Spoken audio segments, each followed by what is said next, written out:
हे guys, Enemy Voice Fire में आपका स्वागत है। जैसे कि हमने लास्ट एपिसोड में देखा था कि एचएल सैन के पास आ गया था और सैन से सवाल करते हुए कहता है, सैन मैं तुमसे फिर से पूछता हूँ, क्या तुम्हें कोई अननोन पर्सन ने गिफ्ट दिया है? तभी सैन एचएल की बातें सुनने के बाद अपना सर पकड़ते हुए कहता है, ओह मेरा सर।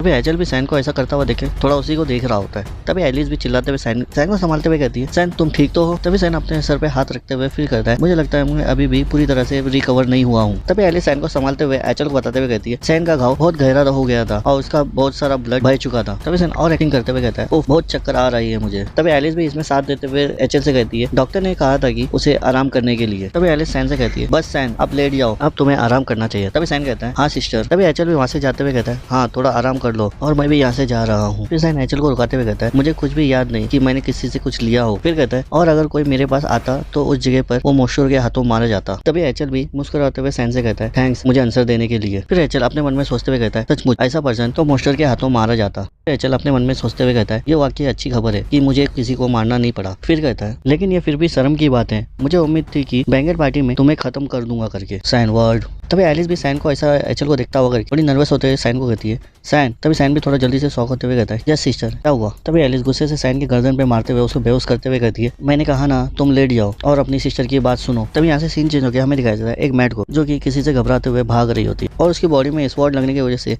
उस जख्म से खून निकलने लगता है। तभी हम देखते हैं वो पर्सन को जो कि मैट की तरफ बढ़ रहा होता है। तभी वो मैट घबराते हुए कहती है, तुम मेरे साथ ऐसा क्यों कर रहे हो? तभी हम देखते हैं मैट की तरफ जो कि बहुत बुरी तरह से जख्मी हो चुकी होती है और उसकी बॉडी से खून निकल रहा होता है। तभी मैट अपने घाव में हाथ रखते हुए थोड़े घबराते हुए कहती है, आपने जो भी कहा मैंने वो सब किया, मैंने हार प्रिंसेस आयरन को जाके दे दिया, मैं ये नहीं पूछा कि ये किस लिए था, बस तुम मेरी जान बख्श दो। तभी वो पर्सन मैट के गले के पास स्वॉर्ड रखते हुए कहता है, हाँ इसी के साथ तुम्हारा ये रोल खत्म होता है। फिर कहता है, लेकिन दुर्भाग्य से मैं अपनी भूमिका पूरी तरह से नहीं कर पाया, इसलिए मुझे ऐसा काम करने के लिए मजबूर होना पड़ा। तभी हम वो पर्सन को देखते हैं जो कि ये सबका मास्टरमाइंड क्राउन प्रिंस होता है। प्रिंसेस आयरन को हार देने के लिए ये मैट को भेजा गया था। क्राउन प्रिंस कहता है, और जितना ज्यादा मैं इसके बारे में सोच रहा हूँ उतना ही ज्यादा मुझे गुस्सा आ रहा है। इतना सारा प्रिपरेशन तैयारी करने के बाद वो ये बोलते हुए उस लड़की को भी मार देता है। फिर वो पीछे मुड़ते हुए वहाँ से जा ही रहा होता है, फिर उससे कुछ याद आता है, कहता है, ओह मैं तो ये भूल ही गया था। तभी हम देखते हैं वो लेडी को जो कि वहाँ पर बहुत बुरी तरह से मरी पड़ी होती है। फिर कहता है, पिछली बार जो डेड बॉडी मिली थी उसके बाद से बहुत हंगामा हो गया था। फिर एक बुक को निकालते हुए कहता है, मुझे पूरा यकीन हो जाना चाहिए कि मेरे पीछे कोई एविडेंस ना छूटे। फिर उस बुक से एक स्पेल पढ़ते हुए एक मॉन्स्टर को निकाल लेता है बाहर और उस मॉन्स्टर को ऑर्डर देते हुए कहता है, जाओ और उसे खा जाओ। तभी यहाँ से सीन चेंज होता है, हमें दिखाया जाता है एमिली को जो कि एक जगह पे बैठते हुए मौसम के मजे उठाते हुए गाना गा रही होती है। तभी एमिली को किसी के पीछे से आने की आहट महसूस होती है। तभी वो पर्सन एमिली के पीछे आके खड़ा हो जाता है। तभी एमिली भी जल्दी से पीछे मुड़ के हुए जैसी देखती है कि उसके पीछे ब्रांड खड़ा है क्योंकि कुछ ले आया होता है। तभी ब्रांड उसको बताते हुए कहता है, मैंने शहर से कुछ आपके लिए एप्पल खरीद लाया हूँ और मैं उम्मीद करता हूँ कि ये आपको बहुत पसंद आएगा। तभी एमिली भी खुश होते हुए ब्रांड को थम्स अप बताते हुए कहती है, ओह ये कितना बढ़िया है, थैंक यू सर ब्रांड। तभी ब्रांड भी एमिली को ऐसा बोलता हुआ देख के वो भी खुश हो जाता है। तभी एमिली ब्रांड से एक एप्पल लेके वो खाने लगती है। तभी ब्रांड एमिली के बाजू में बैठते हुए कहता है, मैं श्योर हूँ कि आज का मौसम बहुत अच्छा होगा। तभी एमिली भी ब्रांड को रिप्लाई देते हुए कहती है, हाँ। फिर ब्रांड से सवाल पूछते हुए कहती है, लेकिन हम लोग यहाँ पर कब तक रहेंगे? तभी ब्रांड भी वो एप्पल खाते हुए एमिली को बताते हुए कहता है, लॉर्ड सैन ने कहा था कि जब तक मेरा ऑर्डर ना मिले जब तक तुम्हें वहीं रहना होगा और हमें यहीं छुपे रहना होगा। तभी ब्रांड और एमिली एचएल के गिफ्ट के बारे में बात कर रहे होते जो कि एचएल एमिली को दिया था और वो उसने सैन को जाके बता दी होती है सब। तभी सैन एचएल का दिया हुआ गिफ्ट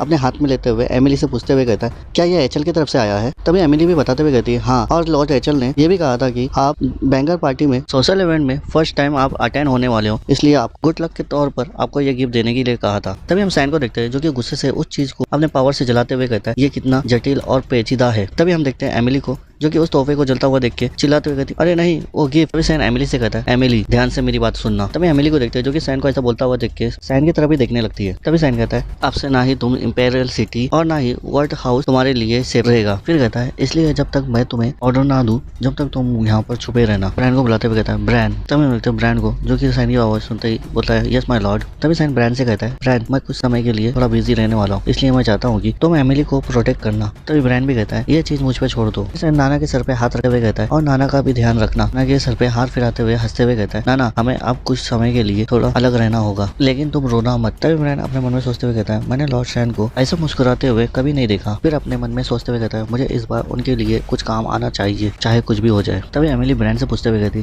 क्या नाना की तबीयत ठीक है? तभी ब्रांड भी बताते हुए कहता है, हाँ कुछ दिन तक हालत मुश्किल थे, लेकिन अब वो अच्छी तरह से सो रही है और नाना की हालत में काफी सुधार हुआ है। फिर कहता है, मुझे लगता है कि लॉर्ड सैन के दूर होने के कारण यहाँ पर बहुत कुछ हो चुका है। फिर ब्रांड एमिली को बताते हुए कहता है मैड जो कि एक ड्रैगन थी। तभी एमिली भी कहती है जब मुझे पता चल गया है तो मैं उनकी मदद करना चाहती हूँ। तभी ब्रांड भी कहता है अरे मैं भी यही सोच रहा था। तभी ब्रांड वो मोमेंट के बारे में याद करने लगता है जब एमिली ने ब्रांड को अपने हाथ से कस के पकड़ लिया था। यही सोचते हुए ब्लशिंग करने लगता है। फिर कहता है अरे नहीं, मुझे अचानक वो पल क्यों याद आ गया। तभी हम देखते हैं एमिली को जो कि मुस्कुराते हुए ब्रांड से कहती है तो फिर चलो हम दोनों लॉर्ड साइन के लिए कुछ अच्छा करते हैं सर ब्रांड। तभी हम देखते हैं ब्रांड को जो कि एमिली की बातें सुनने के बाद एमिली की तरफ ही देखते हुए ब्लशिंग करने लगता है। फिर हल्के से मुस्कुराते हुए कहता है सही कहा आपने मिस एमिली। तभी यहाँ से सीन चेंज होकर हमें दिखाया जाता है एम्पायर के रूम में जहाँ पर क्राउन प्रिंस चिल्लाते हुए अपने फादर से कहता है फादर आपका क्या कहने का मतलब है। फिर कहता है हमारे पास इसका पूरा एविडेंस है और हम ऐसे सस्पेक्ट को ऐसे हाथ से जाने नहीं दे सकते। तभी किंग कहते हैं लोनेल अपना ध्यान रखना और मैंने पहले ही अपना माइंड बना लिया हूँ। तभी हम क्राउन प्रिंस को देखते हैं जो कि एम्पायर की बातें सुनने के बाद अपना मुट्ठी बंद करते हुए अपने दांत पीसते हुए गुस्से से देख रहा होता है अपने फादर को। तभी लोनेल अपने फादर को चिल्लाते हुए कहता है आप ऐसे कमजोरी के बावजूद पूरे कंटिनेंट पर अपना डोमिनेंस कैसे बना रख पाओगे और आप ग्राम किंगडम से इतना क्यों डरते हो। तभी एम्पायर को गुस्सा आ जाता है, चिल्लाते हुए कहते हैं इन्ना बस हो गया आप। ये बोलते हुए लोनेल की तरफ एक अटैक कर दिए होते हैं जो कि वो अटैक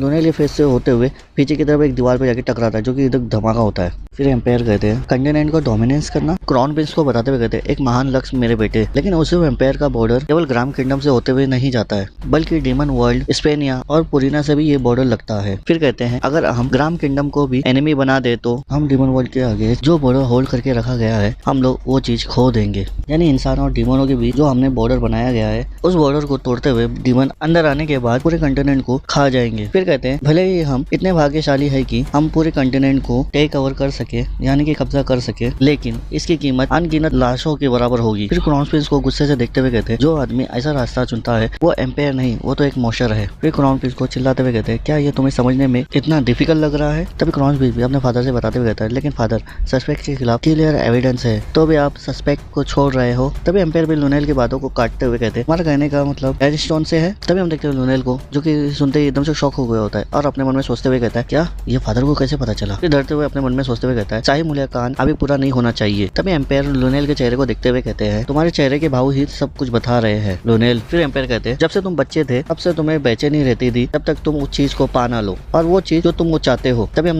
लोनेल को देखते हैं जो कि डरते हुए कहते हैं नहीं नहीं फादर आप किस बारे में बात कर रहे हैं, ये मुझे नहीं समझ में आ रहा है। तभी एम्पायर क्राउन प्रिंस को गुस्से से देखते हुए कहते हैं अब चुप रहो बेवकूफ लड़के। फिर कहते हैं लोनेल तुम इतना डीपली कैसे गिर सकते हो। फिर पीछे मुड़ते हुए कहते हैं मैं कह सकता हूँ कि प्रिंसेस एरिन एम्पेरियल राजगद्दी के लिए परफेक्ट होगी। फिर गुस्से से चिल्लाते हुए क्राउन प्रिंस से कहते हैं मैं तुम्हारे चेहरे को देखते देखते थक गया हूँ, मेरे नजरों से दूर हो जाओ। तभी हम क्राउन प्रिंस को देखते हैं जो कि गुस्से से अपने मुट्ठी को बंद करते हुए एरिन का नाम लेते हुए कहता है एरिन सिविलस। एरिन के ऊपर बहुत भड़क चुका होता है और गुस्से से एरिन के बारे में सोचते हुए कहता है उस छोटी सी बदमाश ने मेरा सब कुछ बर्बाद कर दिया। ये बोलते हुए क्राउन प्रिंस प्रिंसेस एरिन के डोर के पास आ गया होता है जहाँ पर दो गार्ड उसके रखवाली के लिए खड़े होते हैं। तभी उनमें से एक गार्ड क्राउन प्रिंस को देखने के बाद कहता है प्रिंस लोनेल आप यहाँ। तभी हम देखते हैं प्रिंस लोनेल को जो कि वहाँ पर खड़े हुए दो गार्ड को चिल्लाते हुए कहते हैं मेरे सामने से हट जाओ। ये बोलते हुए दरवाजे को जोड़कर खोल देता है। तभी हम देखते हैं रिज्यूम को जो कि क्राउन प्रिंस को ऐसा अंदर आता हुआ देख के हैरान होते हुए कहता है यू आर हाइनेस। फिर कहता है प्रिंसेस एरिन को रेस्ट करना है और उनको और अपने आप को रिकवर कर रही है। तभी हम देखते हैं क्राउन प्रिंस को जो कि बहुत गुस्से में होता है और एक पंच मारते हुए रिज्यूम को नीचे गिरा दिया होता है। फिर गुस्से से कहता है मैंने कहा मेरे सामने से हट जाओ। तभी हम देखते हैं प्रिंसेस एरिन को